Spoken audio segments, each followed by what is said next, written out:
बड़ खबर आसूची third degree घटना रे पुणी बारंग थाना घेराव करा जायछि। घटनास्थल में कटक डीसीपी समेत बहु थाना अधिकारी अछंती। चंडी प्रसाद गाँवर राकेश बेहेरा को बारंग पुलिस थर्ड डिग्री घटना को नहीं पुणी ग्रामवासी ताती। बारंग थाना घेरिबा सह मुख्य रास्ता को अवरोध करा जायछि। राजेश कटक बड़ डाक्तरखाना रे सेंट्रल आईसीयू रे चिकित्सित होते। तेबे राकेश को पुलिस केउ आड़े उठेई नैथिबा तांको परिवार लोके अभियोग करिसेंती। घटना विषय ग्रामवासी जानिबा परे शताधिक गाँ लोक बारंग थाना रे पहुंची राकेश विषय पचारिछंती। राकेश डाक्तरखाना रे थिबा पुलिस कहितिला, हेले परिवार सदस्यंक कहिबा कथा वर्तमान सुधा राकेश रो कोनोसी सूचना नाही। पुलिस रो एभली कार्य को पुणी विरोध करी शताधिक ग्रामवासी बारंग मुख्य रास्ता अवरोध करिछंती। अधिक सूचना देबा पई बारंग रिपोर्टर गौतम राउत जोड़ी। गौतम, पूरा घटना कौन हुई टिके सूचना दिंतु।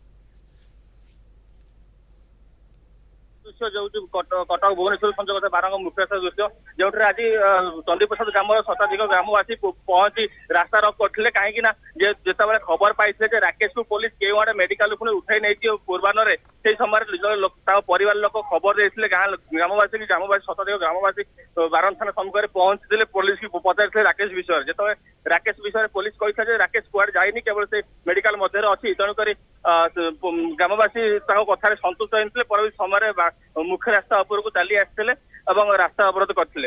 माने केउठी जो राकेश कथा कहा जाउची से बे केउठी अछि एवं ता अवस्था कोन रहिछि से संपर्क में पुलिस किछि तथ्य देउनी। वासी माने मध्य जो रास्ता अवरोध करछन्ती एवं न्याय न मिल से पर्यंत रास्ता हटिबेनी बोली जहा कहिसंती। मृणाल राकेश माने राकेश संपर्कित जो सूचना पुलिस ठारू सेमाने चाहूछंती, ग्रामवासी माने चाहूछंती, पुलिस कोन बिल्कुल किछि तथ्य देउ नाही, कौन से प्रकार सूचना देई पारु नाही। राकेश अवस्था कौन रही एवं से हॉस्पिटल चिकित्साधीन रही ना नहीं। देखो मृणाल जहाँ परिवार लोक कहते राकेश अवस्था बर्तमान संकटापन्न रही, गुरुतर अवस्था रही, राकेश स्वास्थ्य अवस्था जमा स्थिर ना।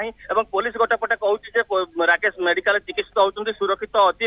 जो आज जहाँ चर्चा होता राकेश को पुलिस के आड़े उठे नहीं मेडिकल परिवार लोक उपस्थित परिवार लोक बिना कौन सूचना दे पुलिस के नहीं जाइए कि पुलिस कहूँ राकेश से मेडिकल मध्य अच्छी कार्डियोलोजी विभाग अच्छी चिकित्सा जदि राकेश को अन्यत्र चिकित्सा परिवार लोक कौन जनागल जो मेडिकल जिते राकेश शाशु एवं शाड़ी थे धक्का मारी पुलिस राकेश को नहीं जाइए जहाँ परिवार लोक जहाँ अभियोग करते जहाँ को विरोध कर शताधिक ग्रामवासी आसी बारंग थाना सम्मुख जो मुख्य रास्ता अच्छी मुख्य रास्तार आसी धारणा देते रास्ता रोक करते। पुलिस बारंग कटक डीसीपी अधिकारी घटनास्थल पहुंची लोक बुझासुझा कर। गौतम, राकेश विरोध अभियोग कौन रही जो थर्ड डिग्री कथा चर्चा भीतर को आसला एवं से आधार हॉस्पिटल चिकित्सा करा जाउची।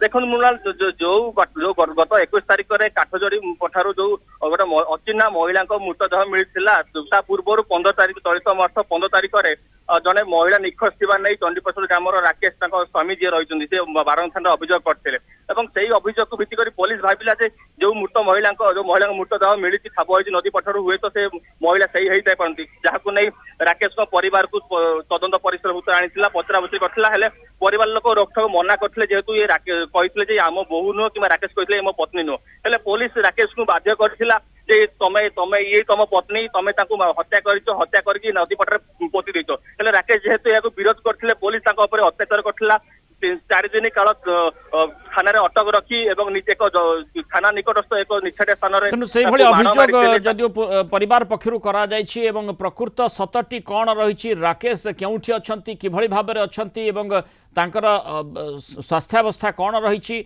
एवं कहीं ए प्रकार स्थिति हैला कहीं तांको अवस्था खराब है स्वास्थ्यावस्था जो हॉस्पिटलाइज करागला थर्ड डिग्री थाना भितर दि जाइछि कि ये अनेक प्रश्न आसुछि। तेणु स्वाभाविक भाव में जो ग्रामवासी माने चाहूँगी परिवार लोके चाहूँगी से न्याय मिलू कहीं ए प्रकार स्थिति उत्पन्न होती से रास्ता अवरोध कर रखिंट जार चित्र सीधासख भाव आम देखुचु। धन्यवाद गौतम राउत सूचना आम सहित रही।